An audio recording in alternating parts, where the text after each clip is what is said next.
So I found out I was pregnant a week after my freshman year of college ended. I was 19 and in a Walmart bathroom. And it was terrifying. I, like, my friend asked me the other day, like, what was the scariest moment of your life? And I think it was finding out that I was pregnant, you know. Well, I had been with my boyfriend for a year and we had just started, like, sleeping together.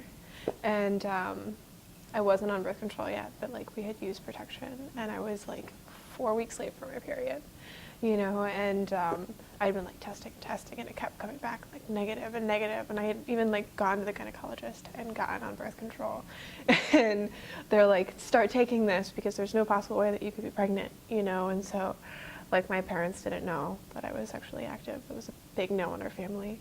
And I had like one test at home and I took it and it was positive and I freaked out and I like bought 10 and I couldn't take them at home, you know, because like what if my parents found out that I was pregnant, you know. It didn't really make much sense, but at the time it did. And I took them all there and they all came back positive.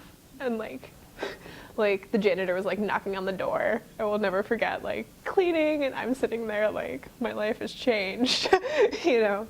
I like ran to my car and I called my boyfriend at the time and I was like, Steve, I just got a positive on a pregnancy test. And he was graduated from college working full time.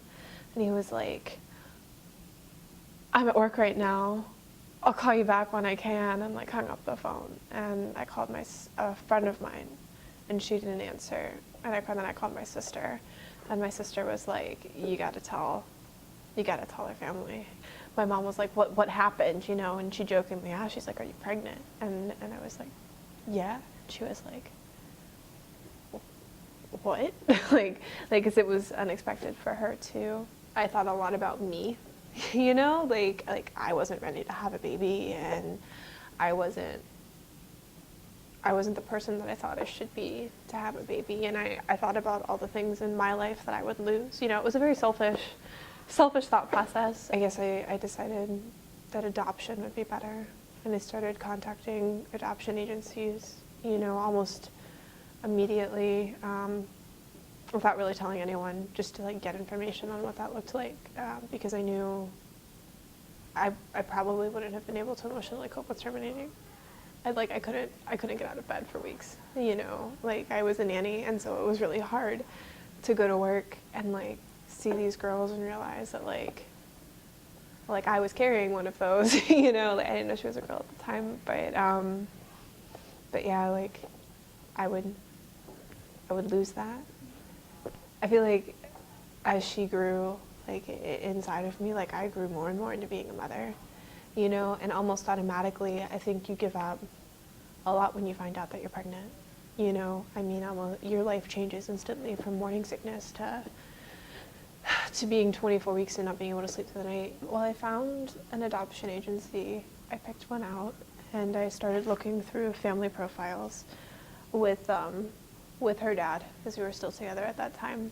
And there wasn't a lot of support from him. I mean, in his mind, he was like, if you're not getting rid of it, I really don't care what you do, just don't bother me with this pregnancy. So I picked out 3 different families that I wanted to meet with.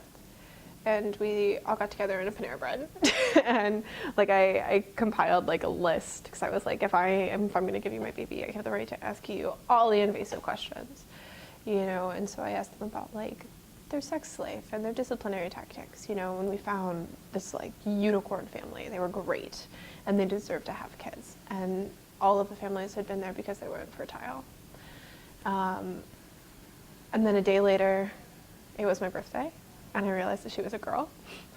And it like really hit home that it was never gonna be my baby, you know? And like this family was gonna raise her, and I'd walk by like groups of little girls and birthday parties, and I'd start crying because I was like, I'm never gonna experience that with you. And it was just too hard, you know? And like my professors were telling me like, you don't have to do this if you don't want to. And my family was telling me, you know, like, you don't have to do this if you don't want to. And none of my friends knew at the time. Like none of my extended family knew. And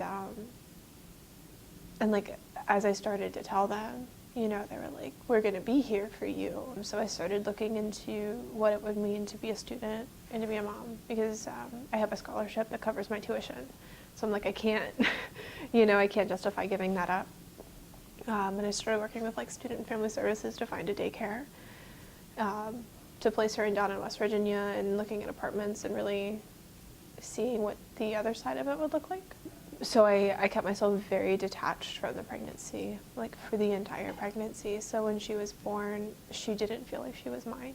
You know, it was like people talk about this like magical moment of like holding on to a baby, and they're like, oh, I've never loved them more. I was terrified. She was hungry and wanted to feed, and I was in labor for 36 hours, so I was exhausted, you know, and I'm like, I don't know how to feed a baby, and I don't know what I'm doing, and then she wasn't sleeping, and yeah, so I think there was a moment when I was sitting in the hospital and it was just me and her when we were getting ready to take her home, and I thought to myself, like, I could have given her up if I wanted to, you know, and I would have been okay with it because she never really felt like mine. You know, I think now that I'm on the other side of it and I'm 2.5 years in, I think my life would look very different. You know, I think giving her up would have been fine. I think keeping her is fine, you know, but I'm definitely glad I did.